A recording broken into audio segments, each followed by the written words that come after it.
और अब आपको जल्दी से नेपाल के उस अंतर्राष्ट्रीय एयरपोर्ट के बारे में बताते हैं जिसने भारत की चिंताएं बढ़ा दी हैं। इस एयरपोर्ट का उद्घाटन नेपाल के प्रधानमंत्री ने 1 जनवरी को किया है इसी साल। इस हवाई अड्डे को नेपाल ने पोखरा इंटरनेशनल एयरपोर्ट का नाम दिया है और काठमांडू एयरपोर्ट से इसकी दूरी लगभग 200 किलोमीटर है। यह हवाई अड्डा नेपाल के गंडकी प्रांत में है, जो भारत के लिहाज से बड़ा महत्वपूर्ण है। मैं आपको आज बड़ी स्क्रीन पर दिखाऊंगा कि यह एयरपोर्ट नेपाल में किस जगह पर मौजूद है। देखिए, ये जो नेपाल का नक्शा अभी बड़ी स्क्रीन पर आपको दिखाते हैं, यह नेपाल का नक्शा आपके सामने है और इसमें पोखरा नाम की जो जगह है वहां चीन की मदद से इस इंटरनेशनल एयरपोर्ट का निर्माण किया गया है। देखिए, यह नेपाल की राजधानी है काठमांडू। लगभग 200 किलोमीटर दूर पोखरा नाम की जगह पर यह एयरपोर्ट बना है और यह भारत के लिए बहुत चिंता की बात है, आपके लिए भी चिंता की बात होनी चाहिए। इस एयरपोर्ट से चीन की सीमा सिर्फ 85 किलोमीटर दूर है। देखिए, चीन की सीमा कहां पर है, ये सिर्फ 85 किलोमीटर दूर चीन शुरू हो जाता है, जबकि भारत की सीमा यहां से 75 किलोमीटर दूर है। ये देखिए, यहां भारत आ जाता है, यानी चीन 85 किलोमीटर, भारत 75 किलोमीटर और दोनों के बीच में ये नेपाल में एक एयरपोर्ट है और इस एयरपोर्ट की दूरी LAC से सिर्फ 390 किलोमीटर है। यहां ये LAC है चीन के साथ हमारा, वहां से सिर्फ 390 किलोमीटर की दूरी है।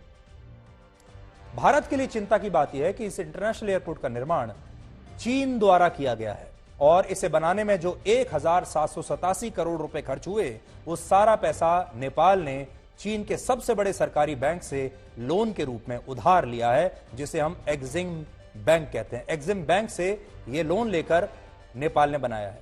यानी चीन ने पहले नेपाल को पोखरा में एयरपोर्ट बनाने का सुझाव दिया, फिर उसे अपने ही सरकारी बैंक से कर्ज दिलाया और इसके निर्माण में पूरी मदद की और चीन की कंपनियों की मदद से ही इस एयरपोर्ट को तैयार किया गया है।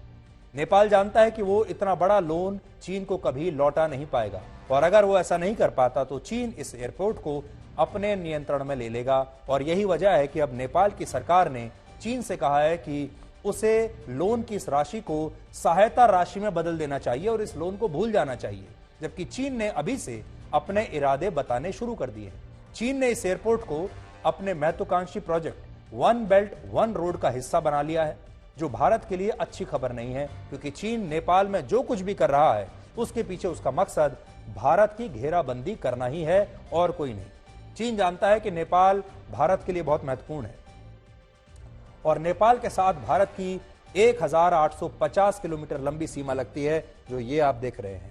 ये नेपाल के साथ हमारी सीमा है 1850 किलोमीटर, जबकि नेपाल चीन के साथ 1439 किलोमीटर लंबा बॉर्डर शेयर करता है।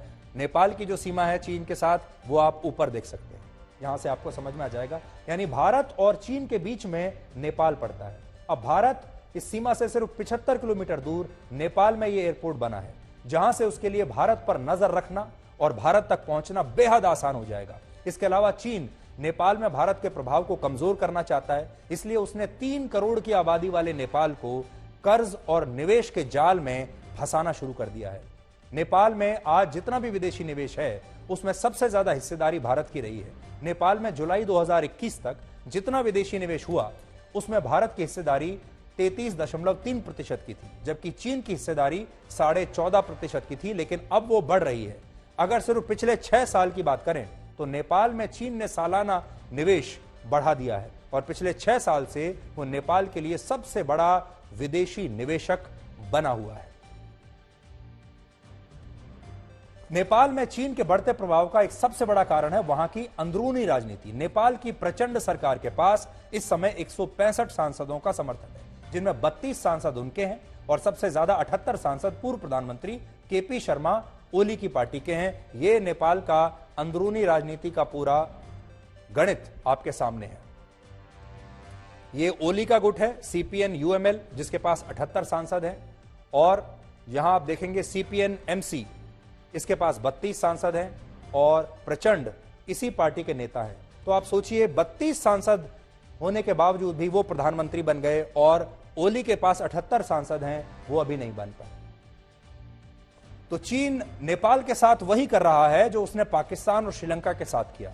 आपको याद होगा, श्रीलंका में भी इसी तरह चीन ने हम्बनटोटा पोर्ट का निर्माण किया था और बाद में इसे श्रीलंका से 99 वर्ष की लीज पर ले लिया।